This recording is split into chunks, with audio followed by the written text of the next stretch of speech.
بسم اللہ الرحمن الرحیم۔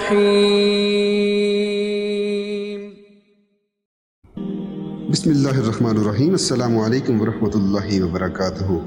ناظرین اکرامی، آج جن آیات کا وظیفہ لے کر آپ کی خدمت میں حاضر ہوا ہوں، یہ صحابہ کرام اور اہل بیت کا آزمودہ وظیفہ ہے۔ قرآن کریم کی ان آیات میں رزق، مال و دولت کا سمندر چھپا ہے۔ سورہ المومنون کی آخری 4 آیات۔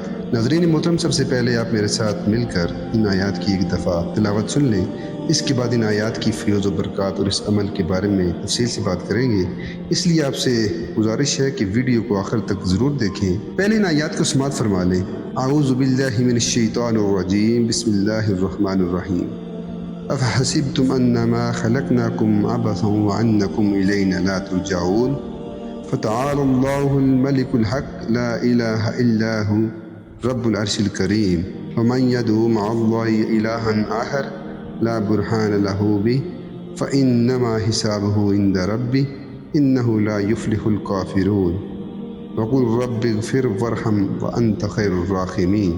تو کیا تم یہ خیال کرتے ہو کہ ہم نے تمہیں نکما پیدا کیا ہے اور یہ کہ تم ہمارے پاس لوٹ کر نہیں آؤ گے؟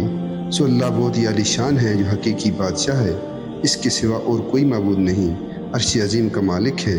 اور جس نے اللہ کے ساتھ اور معبود کو پکارا جس کی اس کے پاس کوئی سند نہیں، تو اس کا حساب اسی کے رب کے ہاں ہوگا، بے شک کافر نجات نہیں پائیں گے۔ اور کہو اے میرے رب، معاف کر اور رحم کر، اور تو سب سے بہتر رحم کرنے والا ہے۔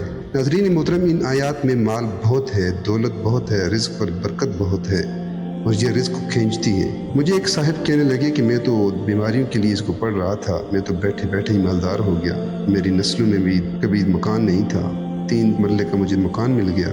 میں نے سوچا ہی نہیں تھا کہ مجھے کہا گیا ان آیات کے بارے میں۔ میں نے دل سے پوچھا تو بار بار میرا دل، میرا گمان آ کر انہی آیات پہ کھڑا ہو جاتا۔ کسی نے کہا کہ جادو ہے، آپ نے کہا کہ یہ آیات صبح شام پڑھیں۔ پھر میں نے آپ کے لیکچرز میں جادو، جنات کے معاملے میں، بیماریوں کے معاملے میں ان آیات کی کمالات اور فوائد سنے، تو میں نے اس کو پڑھنا شروع کر دیا اور کہنے لگا کہ وہ بھی ختم ہوگی اور رزق کی فراوانی بھی ہوگی۔ رزق میں بہت بڑی عجیب و غریب فراوانی ہوئی اور مجھے غیبی رزق ملنا شروع ہو گیا، اور اللہ کا فضل ہے کہ آج میرے اوپر رزق کی بارش ہے۔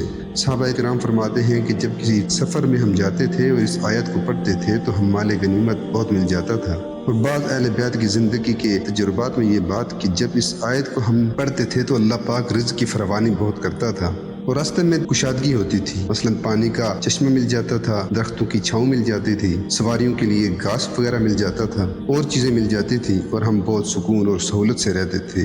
ان آیات سے اللہ پاک رزق کے تمام دروازے کھول دیتے ہیں اور ایسی ایسی جگہ سے رزق ملنا شروع ہو جاتا ہے کہ آپ کے وہم و گمان میں بھی نہیں ہوتا۔ جتنا زیادہ ممکن ہو سکے صبح شام ان آیات کا وظیفہ کریں اور اللہ تبارک و تعالیٰ سے دعا کریں کہ اللہ پاک بے حساب رزق عطا فرمائیں گے انشاءاللہ۔ محترم ناظرین، ویڈیو کو اپنے دوستوں میں شیئر ضرور کیجیے اور اپنی قیمتی رائے کا اظہار کمنٹ سیکشن میں ضرور کیجیے، اور اگر آپ نے ہمارا چینل ابھی تک سبسکرائب نہیں کیا تو ضرور کر لیں۔ اللہ پاک ہم سب کا حامی و ناصر ہو۔ والسلام۔